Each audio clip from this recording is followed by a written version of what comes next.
السلام علیکم ورحمۃ اللہ وبرکاتہ، نحمده ونصلی علی رسولہ الکریم، اما بعد فاعوذ باللہ من الشیطان الرجیم، بسم اللہ الرحمن الرحیم، رب اشرح لی صدری ویسر لی امری واحلل عقدۃ من لسانی یفقہوا قولی۔ اگرچہ جمعہ مردوں پر فرض ہے، لیکن چونکہ آپ سب کو بھی الحمدللہ اللہ کے فضل سے ہر جمعہ کو نماز پڑھنے کا موقع ملتا ہے، تو اس لیے یہ چیپٹر آپ کے لیے بھی خاصی دلچسپی کا ہے۔ جمعہ کی فضیلت کے بارے میں سبھی جانتے ہیں کہ تمام دنوں میں سے وہ چنا ہوا دن ہے۔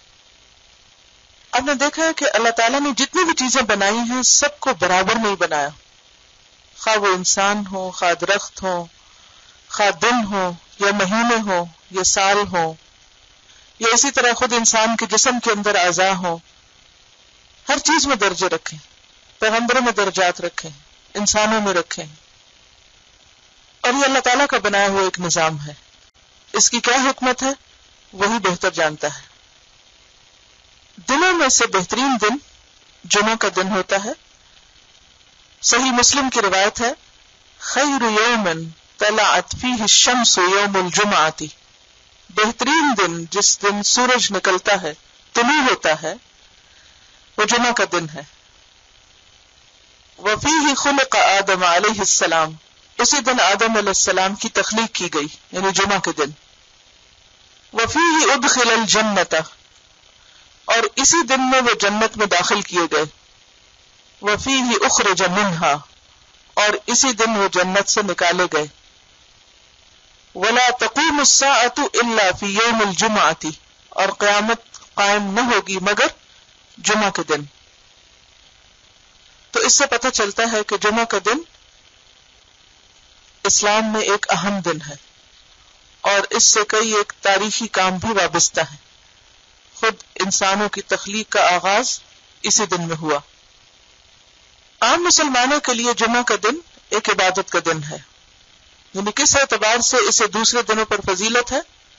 نمبر ایک، تاریخی اعتبار سے، ہسٹوریکلی، اور نمبر دو، عبادت کے اعتبار سے، اور اس میں خاص طور پر جمعہ کی نماز اہم ہے۔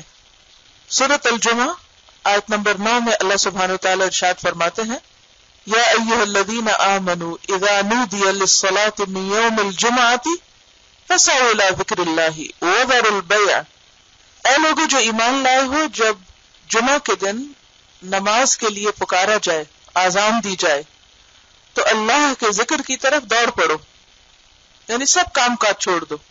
وذروا البیع، اور خاص طور پر کیا چھوڑ دو؟ تجارت چھوڑ دو۔ واتقوا اللہ لعلکم تفلحون، اور اللہ سے ڈرو تاکہ تم کامیاب ہو سکو۔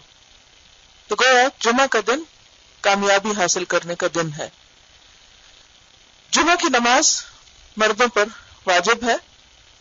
صحیح مسلم کی حدیث ہے، لَيَنْهَيَنَّ أَقْوَامٌ وَدْعَهُمْ الْجُمُعَاتُ، لَيَنْهَيَنَّ، البتہ ضرور باز آئیں گے، رکیں گے، اقوام لوگ، من وَدْعِهِمْ، اپنے چھوڑنے سے، وداع کہتے ہیں نا الوداع کرنا، الجمعات جمعہ کو، یعنی جمعہ کے نماز کو چھوڑنے سے ضرور باز آ جائیں۔ او لَيَخْتَمَنَّ اللَّهُ عَلَى قُلُوبِهِمْ، ورنہ اللہ سبحانہ وتعالی ضرور ان کے دلوں پہ مہر لگا دے گا۔ قرآن مجید میں آتا ہے نا، ختم اللہ علی قلوبہم، اللہ نے ان کے دلوں پر مہر لگا دی۔ تو وہ کون سے جرائم ایسے ہیں کہ جن کی وجہ سے دلوں پر مہر لگتی ہے؟ ان میں سے ایک جرم جمعہ کی نماز کا ترک کرنا ہے۔ ثم لَيَكُونَنَّ مِنَ الْغَافِلِينَ، پھر وہ ضرور غافل لوگوں میں شمار ہوں گے۔ تو اس سے پتہ یہ چلتا ہے کہ جمعہ کی نماز عام نمازوں کی نسبت بھی زیادہ اہم ہے۔ صحیح مطلب نہیں کہ عام نمازوں کی اہمیت نہیں، وہ بھی بہت اہم ہے، لیکن ان نمازوں میں پھر جمعہ کی نماز خاص طور پر بہت ضروری ہے۔ یہ حدیث بھی صحیح مسلم کی تھی۔ تو جمعہ کا دن اگر ایک خاص دن ہے تو اس دن ہمیں کیا کرنا چاہیے؟ تو اس کے بارے میں یہ آداب لکھتے ہیں۔ یہ لکھتے ہیں کہ آداب جمعہ 15 ہیں، 15 ہیں۔ پہلا یہ کہ اس کے لیے جمعرات کے روز اور جمعہ کی رات ہی سے تیاری شروع کر دے، یعنی اس کو امپورٹنس دے عام دنوں کی نسبت، اور پہلے سے ہی تیاری شروع کریں۔ اب یہ تیاری جو ہے ذہنی بھی ہونی چاہیے اور روحانی بھی ہونی چاہیے. ہم جب کسی کام کی تیاری کرنے لگتے ہیں تو وہ تیاری صرف نہانے دھونے کی حد تک ہی رہ جاتی ہے یا صرف ظاہری چیزوں کی تیاری مقصود ہوتی ہے. یہاں بھی انہوں نے خصوصی طور پر کپڑے دھونے اور نماز جمعہ کی ادائیگی کے لیے خود کو تیار کرنے کی بات کی ہے. یعنی نیت کیا ہونی چاہیے کہ مجھے کل جمعہ پڑھنا ہے اور اس کے لیے میں اب سے اہتمام شروع کروں تاکہ کوئی وجہ ایسی نہ بنے, کوئی چیز ایسی رکاوٹ نہ ہو کہ جو جمعہ کی نماز میں خلل انداز ہو. دوسرا, جمعہ کے دن غسل کرے جیسا کہ صحیحین میں آیا ہے. صحیحین کیا چیز ہے؟ بخاری اور مسلم, 2 حدیث کی کتابوں میں یہ روایت موجود ہے جس میں تاکید کی گئی ہے کہ جمعہ کے دن غسل کرنا چاہیے, یعنی نہانا دھونا چاہیے. اور غسل میں بہتر یہ ہے کہ جمعہ کے وقت سے تھوڑا سا پہلے غسل کرے تاکہ نماز سے پہلے بالکل صاف ستھرا ہو, فریش ہو. اگرچہ جمعہ کا دن کب سے شروع ہو جاتا ہے؟ جمعرات کے دن کے اختتام سے, یعنی جب سے جمعہ کی رات شروع ہوتی, کیونکہ اسلامی کیلنڈر میں پہلے رات آتی ہے اور پھر دن آتا ہے. یعنی مغرب کے فوراً بعد سے سمجھو کہ آپ جمعہ کے دن میں داخل ہو گئے, اور اس وقت سے لے کے آپ جمعہ کی نماز تک کسی وقت بھی غسل کر سکتے ہیں. لیکن زیادہ افضل کیا ہے کہ رائٹ بیفور جمعہ غسل کیا جائے. لیکن اگر ایسا ممکن نہ ہو تو کسی بھی وقت غسل کیا جا سکتا ہے, لیکن نیت میں وہ غسل جمعہ ہی ہو.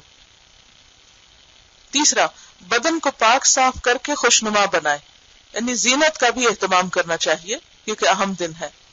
ناخن کاٹے, مسواک کرے. مسواک تو ہر نماز کے ساتھ ہونا چاہیے لیکن خصوصی طور پر اپنی صفائی ستھرائی کا اہتمام. اور تمام فضلات یعنی میل کچیل کو جن کا پہلے ذکر ہو چکا ہے طہارت کے باب میں, ان کو اپنے جسم سے دور کرے. خوشبو لگائے اور اپنے بہترین کپڑے پہنے. یعنی اس دن کا لباس عام دنوں کے لباس سے مختلف ہونا چاہیے, اس دن کو اہمیت دینی چاہیے, اس کا اہتمام کرنا چاہیے. چوتھا, یہ کہ جمعہ کے لیے نماز کے وقت سے کچھ پہلے روانہ ہو اور پیدل جائے. پیدل جانے کی بات اس لیے خاص طور پر کی ہے کہ ایک ایک قدم کا اجر لکھا جاتا ہے. خصوصاً اگر آپ عمرے پر گئے ہوں تو آپ نے دیکھا ہوگا کہ پہلی اذان سے پہلے ہی لوگ صبح 11 بجے سے اپنی سیٹ لینے کے لیے مسجد میں پہنچنا شروع کر دیتے ہیں. اور اگر آپ کسی بلند اونچی عمارت سے نیچے جھانکے تو عجیب منظر ہوتا ہے کہ درمیان میں مسجد ہوتی ہے اور چاروں طرف سے لوگ بس چل چل کے آ رہے ہوتے ہیں, دور دراز سے پیدل چل کے آ رہے ہوتے ہیں. تو بہت ہی خوبصورت منظر ہوتا ہے. وہ پیدل چلنے کی انہوں نے خاص طور پر بات کیوں کی ہے؟ کیونکہ جب بہت سے مسلمان اکٹھے پیدل چل کے ایک طرح سے مارچ کرتے ہوئے کسی جگہ پر جا رہے تھے تو اس سے ایک روب بھی قائم ہوتا ہے, اس سے ایک عجب منظر ہوتا ہے جو سب دیکھنے والوں کو متاثر کرتا ہے. جیسے عید کی نماز میں کیوں کہا گیا کہ ایک جگہ پر لوگ پڑھیں تاکہ زیادہ سے زیادہ لوگوں کا اجتماع ہو.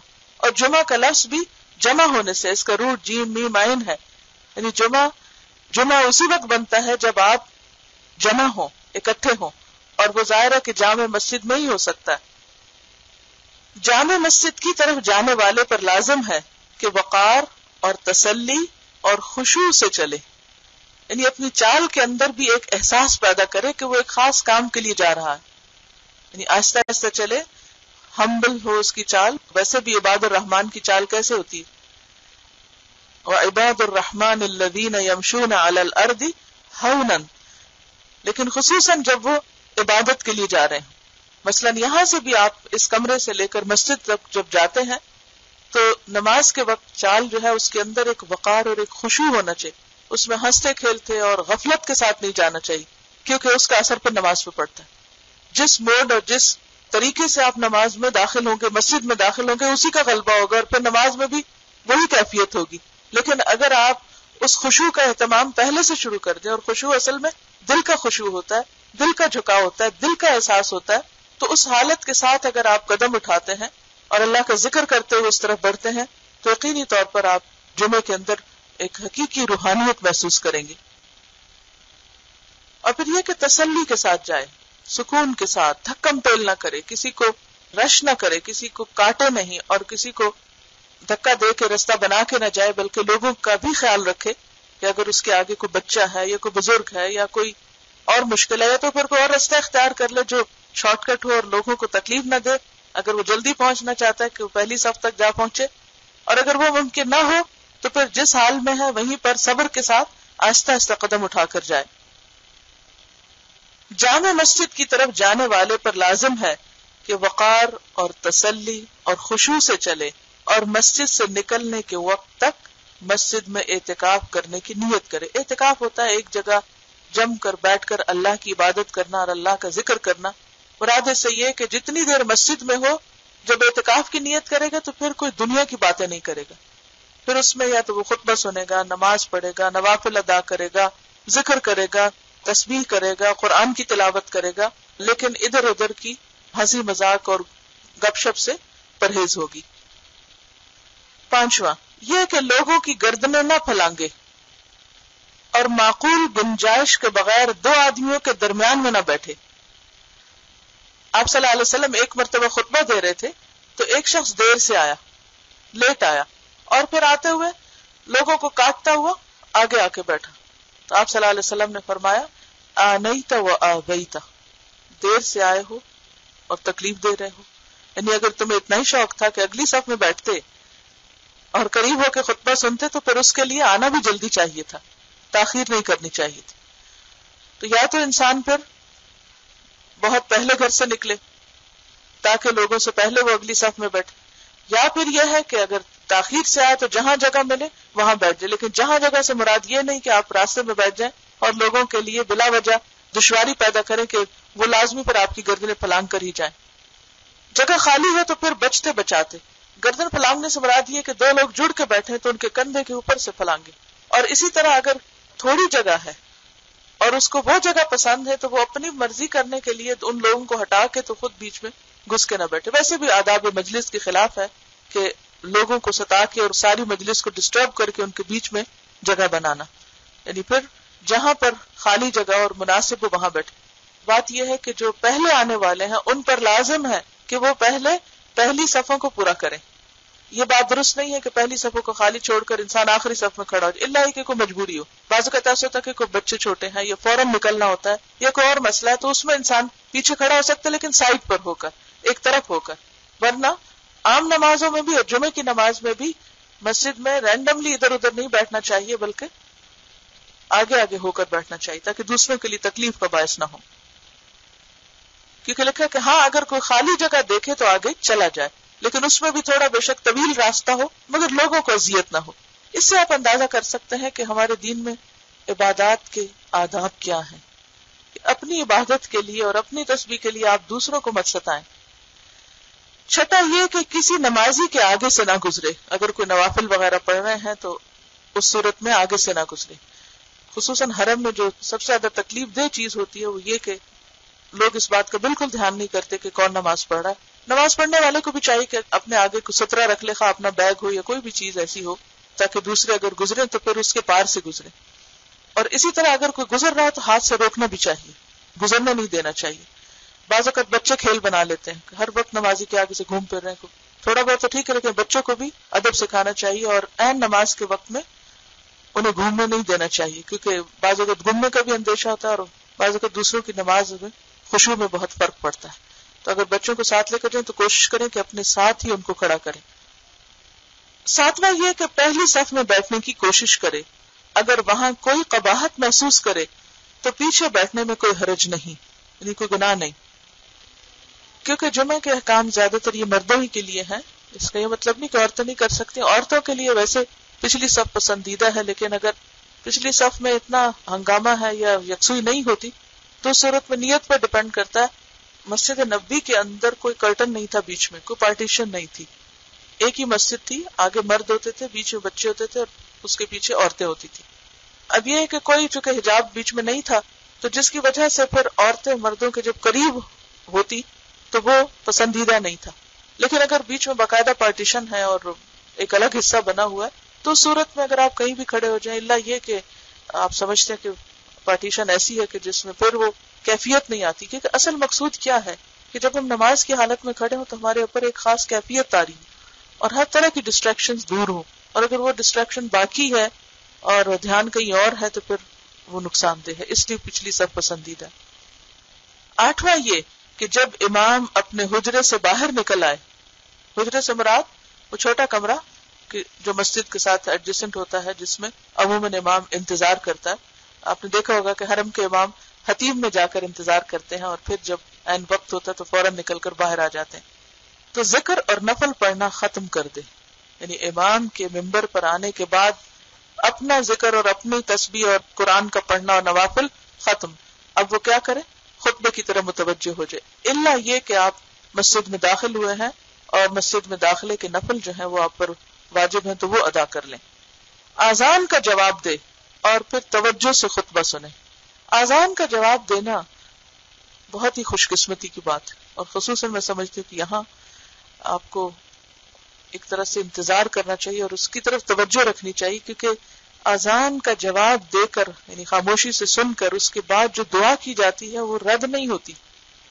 لیکن بعض اوقات جب میں اذان کے وقت لوگوں کو بولتے ہوئے دیکھتی ہوں، اور خصوصاً جو اصلی اذان، ایک تو نا ہم نقلی اذانیں سنتے رہتے ہیں سارا وقت، وہ جو کمپیوٹر پہ، خیر اس کا بھی ادب لازم ہے، لیکن یہ ہے کہ خصوصی طور پر وہ اذان جو مسجد سے ہو رہی ہو اس کو سننا اور پھر اس کا جواب دینا اور پھر اس وقت دعا کرنا، یہ دن کے قیمتی ترین لمحات میں سے ہوتا ہے.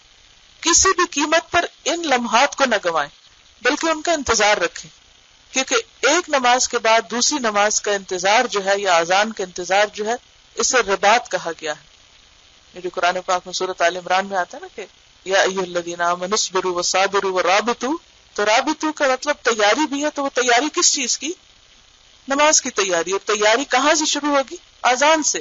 اور اذان کے وقت اگر آپ کا دل اذان میں نہیں تو پھر نماز میں بھی نہیں ہو سکتا. یعنی اذان ایک پہلا الارم ہے یا ایک سور پھونکنے کی کیفیت ہے کہ جس میں پھر سب کو سمٹ آنا چاہیے رب العالمین کی طرف. تو اس میں اگر کوئی شخص توجہ نہیں دیتا اور اس وقت بھی دنیا کی باتیں اس کی ختم ہی نہیں ہو پاتی اور اس کا دھیان ہی نہیں، اس کا دل ہی نہیں ہے اللہ کی طرف، تو پھر نماز میں جا کے اچانک کہاں سے دل آ جائے گا. میں ہمیشہ سوچتی ہوں کہ آخر اس وقت کی اتنی اہمیت کیوں ہے، یعنی اتنی بڑی خوشخبری ہے. عام طور پر ہم کتنے حریص ہوتے ہیں کہ ہماری دعا سنی جائے. ہم میں سے ہر ایک کے دل میں کئی کئی تمنائیں ہوتی ہیں اور ہم دوسروں سے کہتے ہیں کہ آپ ہمارے لیے دعا کریں اور پریشان بھی ہوتے ہیں اپنی دعاؤں کے لیے. تو وہ موقع جو اللہ نے ہم کو اتنے وافر مقدار میں دیا ہے اس کو گنوانا نہیں چاہیے، اس سے خوب فائدہ اٹھانا چاہیے. 9 یعنی نمبر 9 یہ کہ جمعہ کے فرضوں کے بعد سنت ادا کرے. اصل میں جمعہ سے پہلے جو آپ پڑھتے ہیں نا رکعتیں، وہ مسجد کے داخلے کی ہوتی ہیں ایک طرح سے، اور جو بعد کی ہوتی ہیں وہ جمعہ کی سنتیں ہوتی ہیں. وہ کتنی ہے؟ وہ 2 بھی ہو سکتی ہیں، وہ 4 بھی ہو سکتی ہیں، وہ 6 بھی ہو سکتی ہیں. ٹھیک ہے، تو 2 کر کے 2، 4 اور 6، لیکن 4 اکٹھی نہیں پڑھی جاتی. ٹھیک ہے، اس کی تفصیل آپ کو فقہ کی کتابوں میں مزید مل سکتی. 10واں یہ کہ عصر کی نماز پڑھنے تک مسجد میں ٹھہرے، یعنی افضل ہے اگر ایسا کر سکے. لیکن اگر نہ کر سکے تو بھی حرج نہیں، کیونکہ قرآن مجید میں آتا ہے کہ فَإِذَا قُضِيَتِ الصَّلَاةُ جب نماز پڑھی جا چکے یعنی پوری کی جائے، فَانْتَشِرُوا فِي الْأَرْضِ تو زمین میں پھیل جاؤ. یہ اللہ کا حکم ہے، لیکن یہ حکم جو ہے واجب نہیں ہے کہ لازمی تم مسجد سے نکلو. وَابْتَغُوا مِنْ فَضْلِ اللَّهِ اور اللہ کا فضل تلاش کرو، یعنی جا کے اپنے کام کاج کر سکتے. کیونکہ پہلے کیا حکم دیا گیا تھا کہ جب اذان ہو جائے تو کام بند کر دو، وَذَرُوا الْبَيْعَ. تو اس کے جواب میں اب یہ کہا جا رہا ہے کہ جب نماز ہو چکے فَانْتَشِرُوا فِي الْأَرْضِ تو زمین میں منتشر ہو جاؤ، بکھر جاؤ. وَابْتَغُوا مِنْ فَضْلِ اللَّهِ اور اللہ کے فضل میں سے تلاش کرو، یعنی اپنا کام دوبارہ شروع کر لو. وَاذْكُرُوا اللَّهَ كَثِيرًا اور اللہ کو کثرت سے یاد کرو. کہاں؟ یا تو مسجد میں ہی ٹھہر کے یا پھر مسجد سے باہر نکل کر اپنے کام کاج میں اللہ کو نہ بھولو. ہوتا یہ ہے کہ جب ہم کوئی عبادت کرتے ہیں، خصوصاً جمعے کا دن عبادت کا ہوتا ہے، اور جب مسجد میں بیٹھ کر عبادت کی جاتی ہے تو اس کی وجہ سے دل پر ایک عبادت کا سکون اور ایک خوشی اور ایک کیفیت سی طاری ہوتی. اس کے بعد انسان ہو جاتا ہے، یعنی اللہ کے ذکر میں مزید اور ہوشیار ہو جاتا ہے. تو یہ بعد میں بھی ذکر کی تلقین کیوں کی گئی کہ ایسا نہ ہو کہ تم مسجد سے نکلو تو پھر سب کچھ بھول بھلا دو. وہ جو کیفیت تم پر آئی ہے اس کو برقرار رکھو اور عام زندگی میں بھی اللہ کا ذکر کرتے رہو. لعلکم تفلحون تاکہ تم فلاح پاؤ، کامیاب ہو جاؤ. تو یہ لکھتے ہیں کہ عصر کی نماز پڑھنے تک مسجد میں ٹھہرے، اور اگر مغرب تک ٹھہرے تو افضل ہے، یعنی جتنا زیادہ اس میں رک سکے تو رک جائے. 11واں یہ کہ اس ساعت سعید کی جو جمعہ کے دن میں ہے، ساعت سعید سے کیا مراد ہے؟ خوش قسمت گھڑی. خوش قسمت کیوں کہا گیا اس کو؟ سعید کا لفظ جو ہے نا سعد سے نکلا ہے، خوش بخت نام بھی ہوتا ہے کچھ لوگوں کا تو خوش بخت ہی ہوتا ہے اور کچھ کا سعد ہوتا ہے اور سعید بھی ہوتا ہے، تو یہ سب کا معنی ایک ہی ہے، خوش بخت۔ تو ساعت کا مطلب گھڑی، ٹائم۔ ساعت سعید کی جو جمعہ کے دن میں ہے، یعنی جمعہ کے دن صحیح احادیث سے پتہ چلتا ہے کہ ایک گھڑی ایسی آتی ہے کہ جس میں انسان جو اللہ سے مانگتا ہے وہ اس کو مل جاتا ہے، یعنی اس کی دعا قبول ہو جاتی۔ تو کہتے ہیں کہ حضور قلب اور ذکر الہی سے طلب کرے، کہ اللہ سے دعا کرے کہ وہ گھڑی اس کو نصیب ہو۔ اس ساعت کے ایک متعین وقت میں اختلاف ہے، یعنی کس وقت ہوتی ہے یہ گھڑی، اس کے بارے میں کئی ایک روایات ملتی ہیں جو مختلف ہیں واہم۔ مسلم کی مفرد روایتوں میں، مفرد روایت ہوتی ہے جسے صرف مسلم نے روایت کیا، اور صحیحین یا متفق علیہ، یعنی مفرد کا جو اپوزٹ ہے وہ کیا ہے؟ متفق علیہ، کہ جس کو بخاری اور مسلم دونوں نے روایت کیا۔ مفرد روایتوں میں حضرت ابو موسیٰ رضی اللہ عنہ کی حدیث ہے کہ امام کے منبر پر بیٹھنے کے وقت سے لے کر نماز کے ختم ہونے تک ہے۔ مسلم کی حدیث کے مطابق امام کے منبر پر بیٹھنے کے وقت سے لے کر نماز کے ختم ہونے تک۔ ایک اور حدیث میں ہے کہ وہ امام کے خطبے سے فارغ ہونے سے لے کر نماز ختم ہونے تک ہے۔ تو نماز بھی تو دعاؤں کا مجموعہ ہے، اگر اس دوران وہ گھڑی آ جاتی ہے اور آپ کا دل نماز میں حاضر ہے تو آپ جو بھی پڑھ رہے ہیں قبول ہو جائے گا انشاءاللہ۔ ایک اور حدیث میں ہے کہ وہ امام کے خطبے سے فارغ ہونے سے لے کر نماز ختم ہونے تک ہے۔ حضرت جابر کی حدیث میں ہے کہ وہ عصر کے بعد کی آخری ساعت ہے، یعنی سورج غروب ہونے سے پہلے کا وقت ہے۔ حضرت انس کی حدیث میں ہے کہ اسے عصر سے لے کر غروب آفتاب تک تلاش کرو۔ یہ حدیث جو ہے یہ حسن ہے، ترمذی نے اس کی روایت کیا۔ کون سی؟ عصر سے لے کر غروب آفتاب تک۔ حضرت ابوبکر اسرم نے کہا یہ احادیث دو وجہوں سے خالی نہیں، یعنی اتنا اختلاف کیوں ہے؟ یا تو بعض احادیث بعض سے زیادہ صحیح ہوں گی، یعنی ایک وجہ تو یہ ہے، اور یا پھر یہ ساتھ مختلف اوقات میں منتقل ہوتی رہتی ہوگی، جیسا کہ لیلۃ القدر رمضان کی آخری 10 راتوں میں منتقل ہوتی رہتی، یعنی ایک جمعہ کو مثلا خطبے کے دوران کی گھڑی ہے اور پھر کسی اور میں نماز کے بیچ کی، کسی اور میں عصر کے وقت کی۔ تو اس وجہ سے ایک وقت نہیں بتایا، پھر تو کیا ہوتا اگر ایک وقت پتہ چل جاتا؟ بس اس وقت میں ہم تھوڑا سا اہتمام کر لیتے اور باقی وقت بھول جاتے۔ یا یہ بھی ہو سکتا ہے کہ یہ سارے اوقات ہوں، یعنی اگر ایک گھڑی مس ہو گئی تو اگلی پہ آپ کیچ کر لیں اس کو، وہ مس ہو گئی تو اگلی پہ چلے جائیں، تاکہ بار بار دھیان رہے۔ یہ اللہ کی رحمت ہے کہ ہمارے لیے اتنی وسعت رکھی ہے۔ 12واں یہ، یعنی 12واں ادب کیا ہے کہ اس دن رسول اللہ صلی اللہ علیہ وسلم پر درود بہت زیادہ پڑھے، یعنی جمعے کے دن کی خاص عبادت ہے۔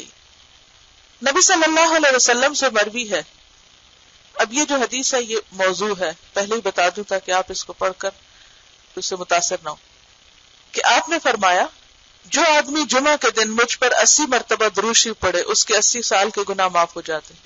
اس کا ٹیکسٹ ہی بتا رہا ہے کہ یہ بات کچھ عقل کو نہیں لگتی۔ اگر پسند کرے تو درود میں آپ کے لیے دعا کا اضافہ بھی کر لے، جیسا کہ یہ دعا ہے، اللہم آت محمدا الوسیلۃ والفضیلۃ والدرجۃ الرفیعۃ وابعثہ مقاما محمودا الذی وعدتہ اللہم اجزی نبینا عنا ما هو اہلہ۔ دعا تو اچھی ہے اور اذان کے بعد بھی اس کا کچھ حصہ پڑھا جاتا ہے، لیکن یہ جو فضیلت بتائی گئی یہ درست نہیں۔ موضوع حدیث کون سی ہوتی ہے؟ من گھڑت، فیبریکیٹڈ، جو خود سے بنا لی گئی ہو، اس کی اصل کچھ نہیں۔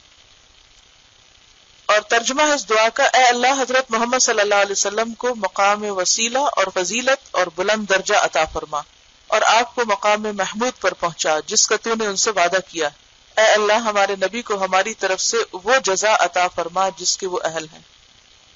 خود ابن الجوزی نے ان کی ایک اور کتاب ہے الواہیات، اردو میں واہیات کا لفظ جو ہے یہ اور معنوں میں استعمال ہوتا ہے، عربی میں واہی کا لفظ کمزور کے معنی میں ہوتا ہے، یعنی کمزور احادیث، تو انہوں نے ایک کتاب میں ان کو جمع کیا ہے۔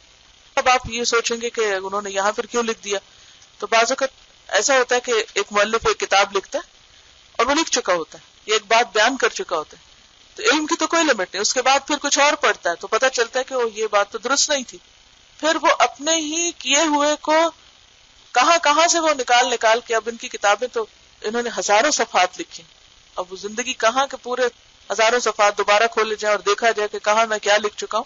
تو بہرحال انہوں نے ساتھ ساتھ پھر ایسی کتابیں بھی لکھ دی کہ جس میں ان احادیث کو بیان کر دیا کہ جو ضعیف ہیں یا موضوع ہیں یا کمزور ہیں، جن کا درجہ صحیح کا درجہ نہیں ہے.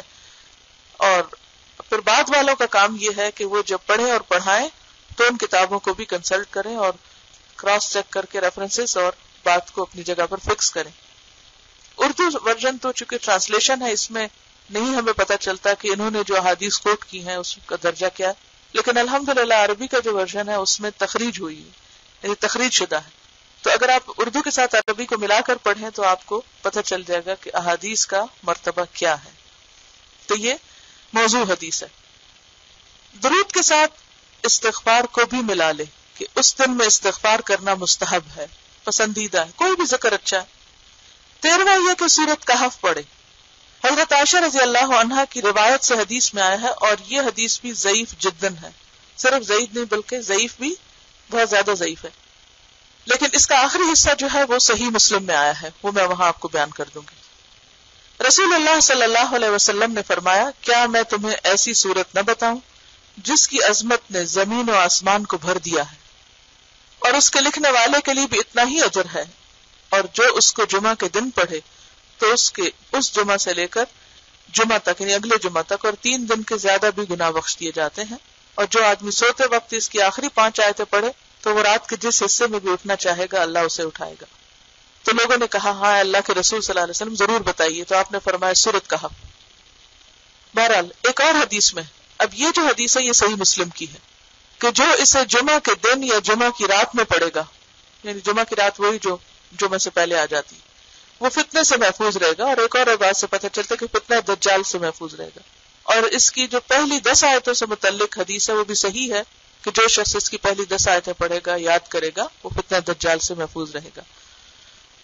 تو بہرحال اس میں کوئی شک نہیں کہ سورۃ کہف کا جمعہ کے دن پڑھنا فائدہ مند ہے. ایک اور روایت میں نور کا ذکر آتا ہے کہ ایک جمعہ سے دوسرے جمعہ تک اس کو نور نصیب ہوگا. اور نور کیا ہے دراصل؟ یہ نہیں کہ اگر بادل ہے تو اس کو روشنی نظر آئے گی، اس کا مطلب یہ ہے کہ اس کو اللہ کی طرف سے ایک بصیرت حاصل ہوگی. کیونکہ نور ایک باہر کا ہوتا ہے اور ایک انسان کے اندر کا ہوتا ہے. ایک دل کا نور ہوتا ہے، نگاہ کا نور ہوتا ہے.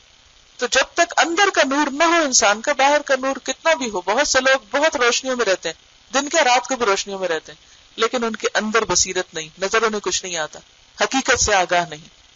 تو اس لیے بہت ضروری ہے کہ انسان اس نور کی دعا کرے. یہ ضعیف حصے میں سے آتا ہے کہ وہ رات کے جس حصے میں بھی اٹھنا چاہے گا اللہ اسے اٹھائے گا. لیکن ایک بات ہے، آپ سب تجربہ کر کے دیکھ لیں. اگر آپ رات کو سورۃ الملک پڑھیں اور اللہ سے دعا کریں کہ اللہ تعالیٰ مجھے اتنے بجے اٹھنا ہے، آپ تجربہ کر کے دیکھیں، بغیر الارم کے آپ اٹھ جائیں گے انشاءاللہ. کیونکہ ہر رات سونے سے پہلے سورۃ الملک کا پڑھنا جو ہے وہ بھی مسنون ہے. صحیح حدیث میں آتا ہے کہ 30 آیات والی سورت، یعنی آپ کا اشارہ الملک کی طرف تھا، کہ جو رات کو سونے کے وقت اگر انسان پڑھے تو وہ اسے عذاب قبر سے محفوظ رکھیں، یعنی وہ اس کے لیے ایک طرح سے پروٹیکشن کا ذریعہ بنے گی. اور ایک بہت بڑی حقیقت ہے، اگر آپ رات کو واقعی اگر پڑھ نہ سکیں تو کم از کم سننا شروع کر دیں، کیونکہ سن کے یاد بھی ہو جائے گی، پھر آپ ساتھ ساتھ بھی پڑھ لیں گے. ورنہ بعض اوقات انسان لیٹ نائٹ تک کام کرتے کرتے اتنا تھک چکا ہوتا ہے کہ مزید پھر اگر پڑھنے لگے تو بعض اوقات دیکھتے دیکھتے پوری ہوتی بھی نہیں اور انسان نیند میں چلا جاتا ہے. تو یہ ہے کہ سورۃ الملک کے اندر اللہ نے معنی کا خزانہ سمو دیا. اور حقیقت یہ ہے کہ رات کو اگر آپ اس کو پڑھتے ہیں اور رات کی تنہائی میں اور اندھیرے میں خاص طور پر اگر آپ سن رہے ہوں تو جو جہنم کا ذکر ہے اس میں، اور پھر زندگی کے مقصد کا ذکر ہے، اور اللہ کی تخلیق کی مختلف نشانیوں کا جو ذکر ہے، واقعی انسان اللہ کی یاد کے ساتھ سوتا ہے. پھر مستحب ہے کہ جمعہ کے دن قرآن کریم کی تلاوت بہت زیادہ کرے، اور اگر ہو سکے تو جمعہ کی رات یا جمعہ کے دن میں قرآن مجید ختم کر دے.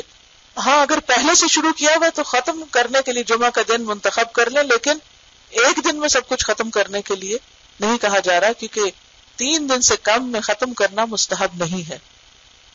14واں یہ کہ جتنا ہو سکے جمعہ کے دن صدقہ کرے، اور صدقہ مسجد سے باہر کرے. مسجد کے اندر کیوں نہیں کرنے کو کہا گیا؟